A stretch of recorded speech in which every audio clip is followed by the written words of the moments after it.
Queremos saludar y agradecer a esta hora de la mañana, cuando son las 8:11, al senador de la Democracia Cristiana por la región de Los Ríos, Iván Flores. ¿Cómo está, senador? Muchas gracias por poder conversar. Buen día, Patricio. No, gracias a usted. Sí, bueno, pregunta bien abierta. ¿Qué le ha parecido todo este episodio a partir de la entrevista del domingo a la ministra Vivanco? Bueno, la verdad es que es harto raro porque se supone que un fallo de última instancia no se interpreta ni se discute, sencillamente se acata y se cumple. Y lo curioso es que ha sido, a ver, y uno tiene que interpretarlo de esa manera, porque si una persona está investida del cargo, uno entiende siempre que está hablando desde su investidura. Entonces, para cualquier ciudadano, la Corte Suprema determina resolver una cuestión que venía concentrando el trabajo de la Corte Suprema, porque alrededor del 80% de los casos que resolvió la Corte Suprema el año pasado eran recursos sobre la ISAPRE. Y cuando la Corte Suprema entonces falla, lo hace en general, entendiendo que esta es una cuestión bastante más, que va más allá de lo que los propios recurrentes hacían.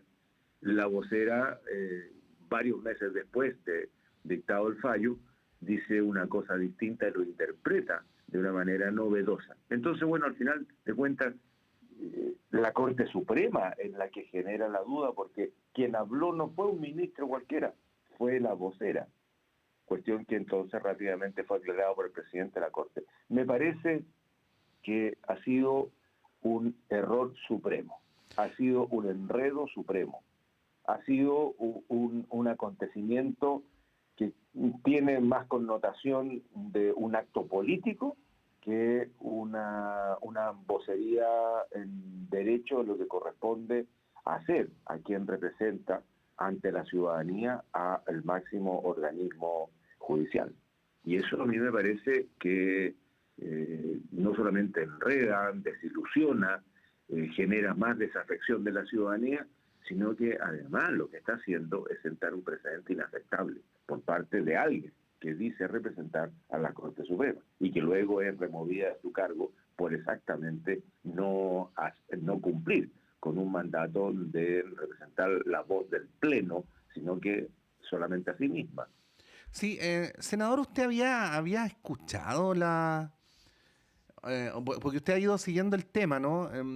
¿Había escuchado la interpretación de la ministra Vivanco? Porque a uno le da la impresión de que todo el mundo entendió lo que se supone que se había entendido, ¿no? Que era que el fallo era extensivo a todos los afectados, no solamente a los demandantes.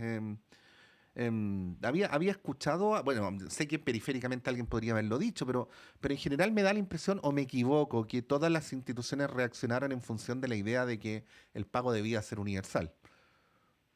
Bueno, no solamente eh,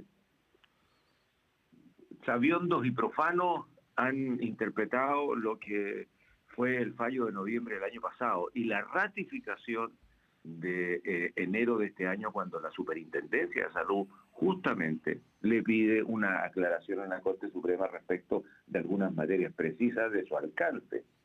Y siempre se entendió, porque así se lee, con facilidad se lee, que el fallo era universal.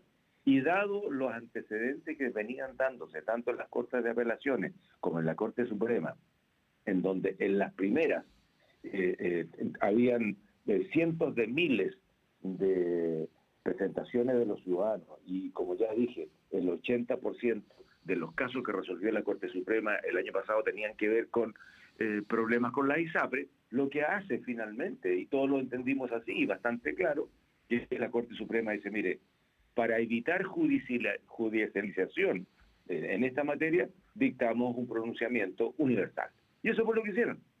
Lo que hace la ministra vocera es acotar el alcance del fallo. Ella lo interpreta y dice, no, a nosotros solamente nos compete pronunciarnos de aquellas personas que recurrieron al tribunal. Y por lo tanto, si recurrieron 100.000, la respuesta es para los 100.000. Los otros 500.000, nada. Tendrían que judicializar.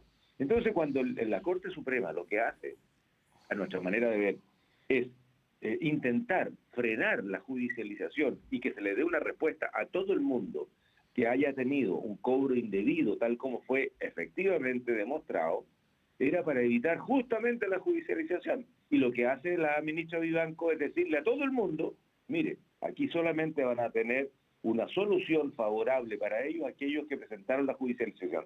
No hay que ser ni demasiado vivaracho ni muy letrado para decir, o sea que si quiero que me devuelvan el $1.000.000 en promedio que me cobraron mal la ISAPRE, tengo que judicializar, voy a judicializar. Imagínense si ya los tribunales estaban saturados con las 100.000 personas que judicializaron, imagínense si se presentan las otras 500.000 o 600.000 que identificó finalmente la Superintendencia de Salud y que le preguntaron a las ISAPRES si esto no ha sido solamente un diálogo o un monólogo.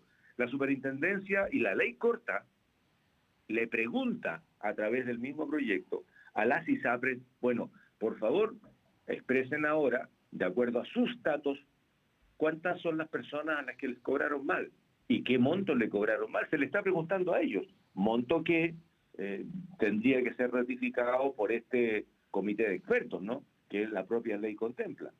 Así que así las cosas, lo que hizo la ministra Vivanco fue, a mi manera de ver, enredar a tal grado las cosas que la propia Corte Suprema, creo yo, está enredada en sus procedimientos porque finalmente es la vocería la que establece una condición distinta a la que se dijo desde el fallo y la aclaración posterior de enero. Senador, ¿y por qué piensa usted que la ministra Vivanco hizo lo que hizo? Porque una cosa, una hipótesis es que la pillaron volando bajo, que pecó de candidez. Y bueno, yo sé que es delicado hacer interpretaciones de los actos de las personas, pero si hay algo que le sabemos a la ministra Vivanco es su gran experiencia, ¿no? Gran experiencia como en altos cargos de la academia, en la empresa privada, en la política, en la Corte En la defensa Suprema. de la ISAPRE, No sé, pues bueno, ahí le pregunto a en, usted. en sus candidaturas políticas, que son legítimas, si nadie está hablando de que eso no corresponda, pero es cosa de googlear nomás, pues. Entonces bueno, estamos entrando en el campo de la suposición y la verdad es que eso a mí no me gusta.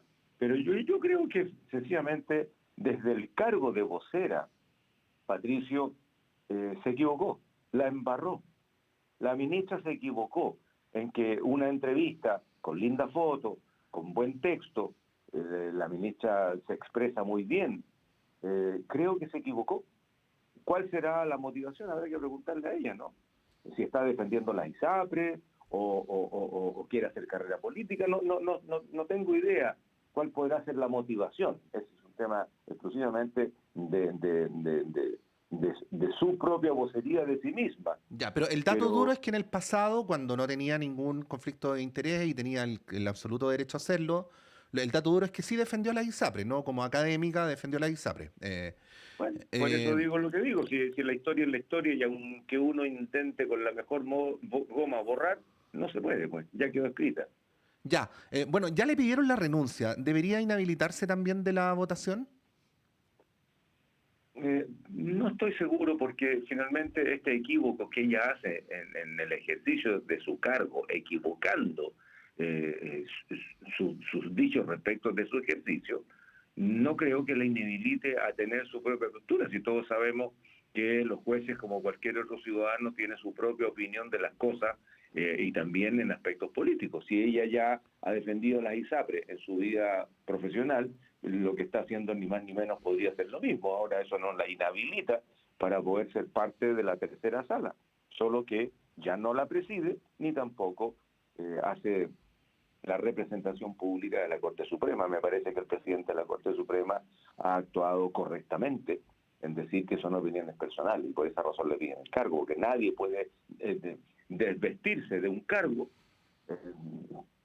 y que además es muy delicado, ¿no? Ser vocero de la Corte Suprema no es cualquier cosa, no es decir, represéntame en esta reunión, está representando un poder del Estado ante otros poderes del Estado y lo más importante ante la ciudadanía.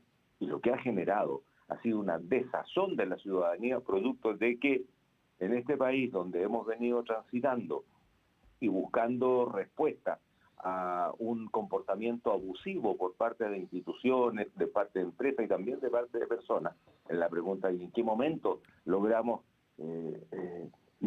llegar a un Chile que actúe en justicia y con sobriedad y con seriedad respecto a las otras personas? Porque nos fregaron los pollos con la corrupción, nos fregaron con los perdonazos, nos fregaron con el financiamiento irregular de la política, a ver, en la cuenta la luz, que nadie entiende, bueno, y una larga lista, ¿no?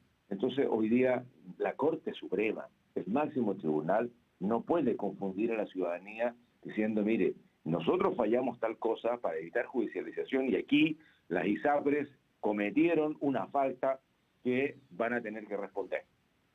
Y resulta que después quien está presidiendo incidentalmente la sala y que además es la vocera de la Corte Suprema diga algo bastante distinto, que perjudica a 4/5 de los ciudadanos que estaban convencidos de que les van a devolver lo que le cobraron mal, o sea, su propia plata, genera un efecto de desazón, de desilusión al sistema, pues, al sistema. Estamos conversando a esta hora de la mañana con el senador Iván Flores. Bueno, senador, lo que procedimentalmente corresponde es que el gobierno pida una aclaración, ¿no? Ya la pidieron. Claro, no descartemos, ¿qué pasaría en su opinión si la tercera sala le da la razón a la tesis de la ministra Vivanco?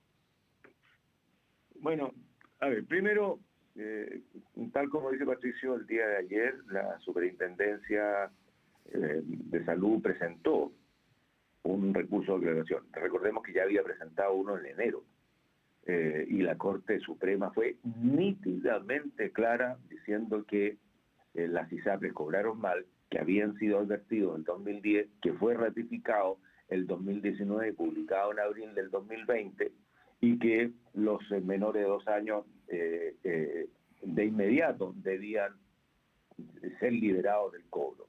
Y además señala el plazo a partir del cual las ISAPRES cobraron mal y que tienen que devolver. Bueno, justamente lo que hace la superintendencia es señalar que la vocera había manifestado un criterio, interpretó y generó un alcance acotado del fallo. Y cuestión que no se había señalado antes y por lo tanto, respecto de sus efectos generales que esto produce, la superintendencia dice, nosotros no tenemos facultad para poder interpretar un fallo y por lo tanto le pedimos a la Corte que aclare esta situación que no había sido señalado nunca antes. Entonces, en esta novedad, yo no creo que habiendo dictado un fallo de última hora de la Corte Suprema, habiéndolo ratificado en enero, hoy día se vaya a desdecir. Yo creo que la tercera sala va a tener que hacer ni más ni menos que ratificar lo que ya ha dicho una y otra vez. ¿Y durante cuántos meses llevamos ya? 7 meses o algo así, 7, 8 meses desde que se dictó el fallo y esta novedad que aparece además es una declaración de prensa. Las Cortes hablan a través de sus fallos, no hablan a través de un artículo de prensa con linda foto. Por tanto, toda esta irregularidad, creo yo, tiene que ser corregida y tiene que ser corregida pronto porque la verdad es que la gente necesita empezar a creer un poquito más en las instituciones. Las desilusiones que se han llevado han sido amplias, en algunos casos sostenidas en el tiempo, y necesitamos generar un país que permita, primero, desde la credibilidad al orden, confiar en las instituciones, pues. Sí, senador, hace algunas semanas, cuando el gobierno ingresó la ley corta, habló la asociación de ISAPRES, ¿ah? Yo sé que le voy a preguntar por algo que pasó hace algunas semanas, pero en esto está todo mezclado. En aquella oportunidad, la asociación de ISAPRES dijo que el proyecto de ley corta del gobierno era un engaño, dijo que el proyecto estaba forzando una falla sistémica y adicionalmente dijo, estoy buscando aquí el parrafito para leérselo textual, que las posturas ideológicas no pueden ser impuestas a expensas de los afiliados y del acceso a la salud. Es decir, que la acción del Ejecutivo en este tema sería una postura ideológica. Bueno, la democracia cristiana, senador, no pertenece al gobierno, tampoco se declara oposición, pero no pertenece al gobierno. con la distancia entonces que le permite estar en ese lugar de la política. ¿Qué podría decir sobre esa afirmación de la Asociación de ISAPRE? Bueno, que están defendiendo sus intereses ni más ni menos. O Y sea que este que no es un no están. debate ideológico, ¿o sí lo es? No, no es No. un debate ideológico, es sencillamente una expresión de intereses económicos. Y bueno, están intentando pagar menos nomás, pues así de simple. No hay otra razón, ¿no? Ahora, que pudiesen estar en dificultades económicas porque ya llevan ya 2 años y algo echando para tres con pérdida, puede ser, porque claramente no van dejando en un cajón ni en una caja fuerte las utilidades que obtuvieron durante 31 años de los casi 34 que llevan las ISAPRES. Por lo tanto, algunas han cambiado de dueño, ¿no? De tal manera que lo que están haciendo es sencillamente defenderse de una dificultad económica que les produciría si se les obligase a pagar de una sola vez lo que mal cobraron. Y en ese contexto debo decir que tengo la sensación, aquí no tengo certezas, no me corresponde afirmar nada en este sentido. Tengo la sensación de que la propia Corte Suprema, entendiendo que también hay una dificultad económica en las ISAPRES producto de las pérdidas durante la pandemia, es que todavía no dicta el fallo sobre otro proceso que viene detrás, que es el pago de la prima GES, que es otro cobro que las ISAPRES habrían, y aquí entro en el campo de las suposiciones.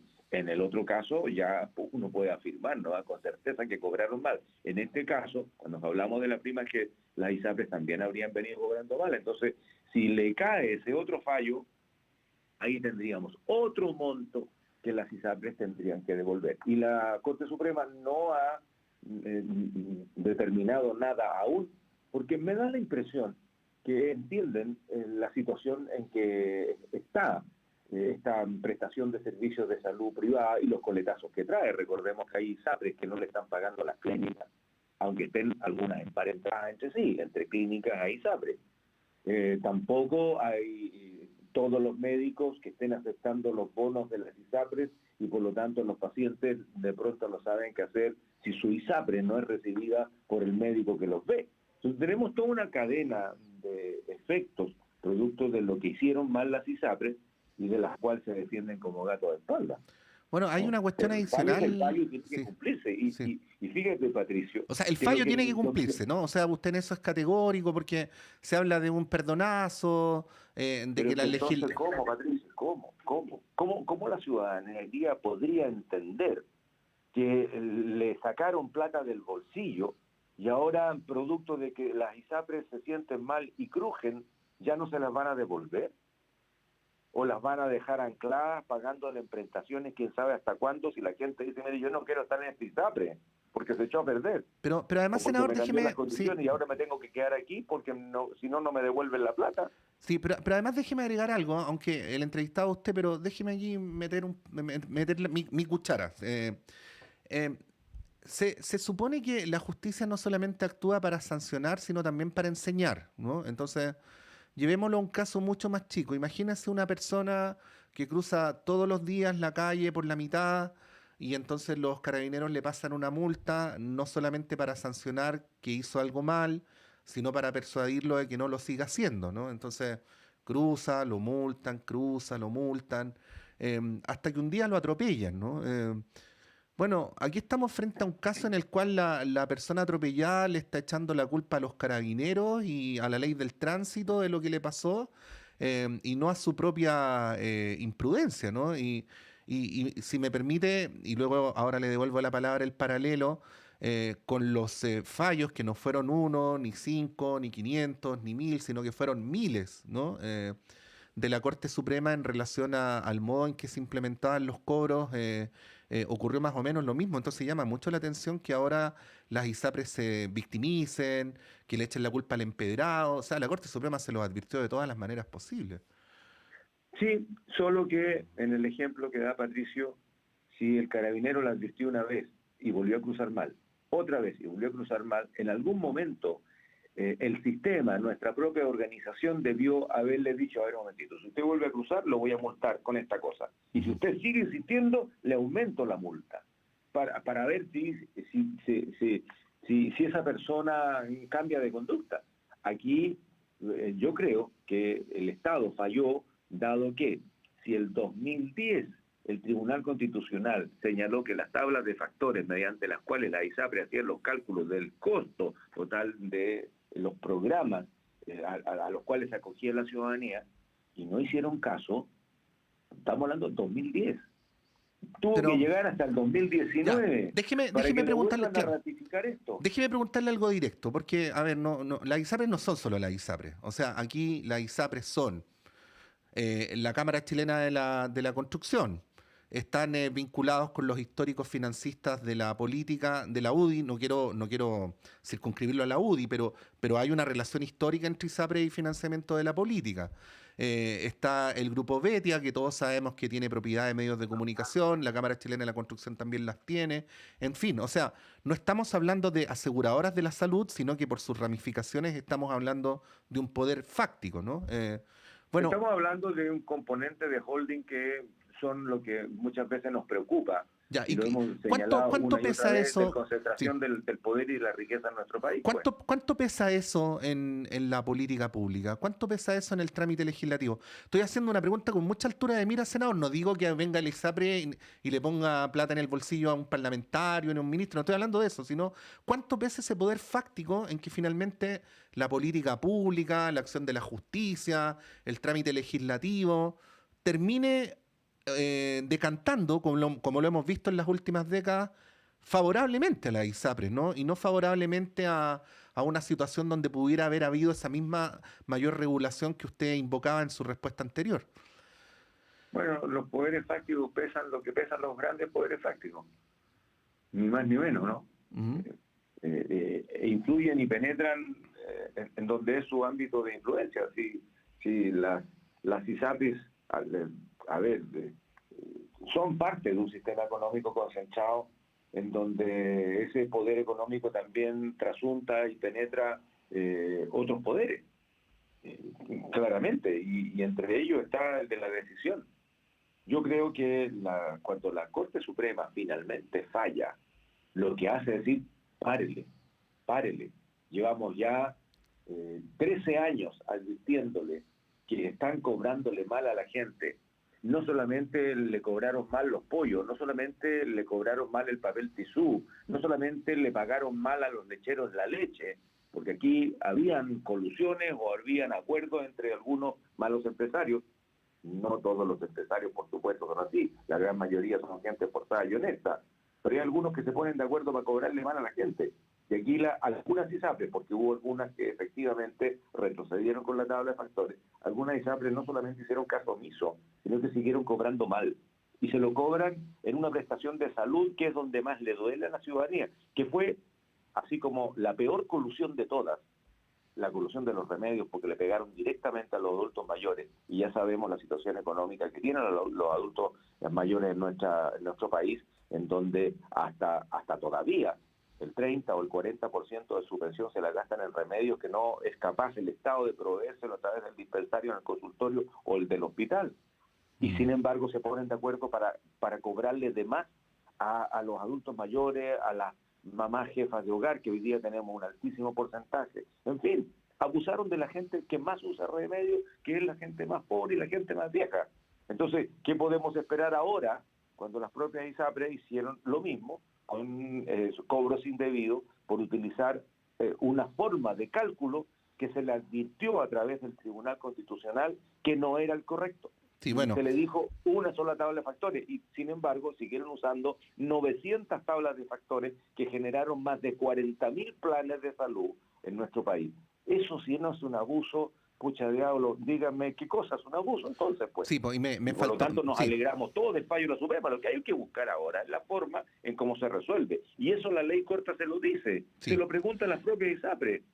me Pero las ISAPRE faltó, parece sí, que las quieren todas, ¿no? sí, me faltó Tienen el mencionar. mango de sartén agarrado con Sí. las dos manos. Me faltó mencionar a la lista de superintendentes de salud que terminaron siendo funcionarios de ISAPRE, ¿no? De gobiernos de distintos signos. Bueno, en fin.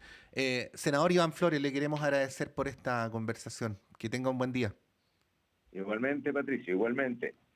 Ahí estaba el senador de la Democracia Cristiana por la región de Los Ríos, Iván Flores, que ha estado siguiendo, es uno de los que ha estado atento desde tiempo a este debate, dándonos su apreciación respecto a lo que está ocurriendo con esta situación puntual, en la cual finalmente vamos a ver cuál va a ser la respuesta del Estado a través de sus distintos poderes sobre lo que se ha llamado la crisis de las ISAPRES, que, si me permiten decirlo, es una crisis provocada por las propias ISAPRES. 8:35, breve alto, y ya vamos con el panel de conversación.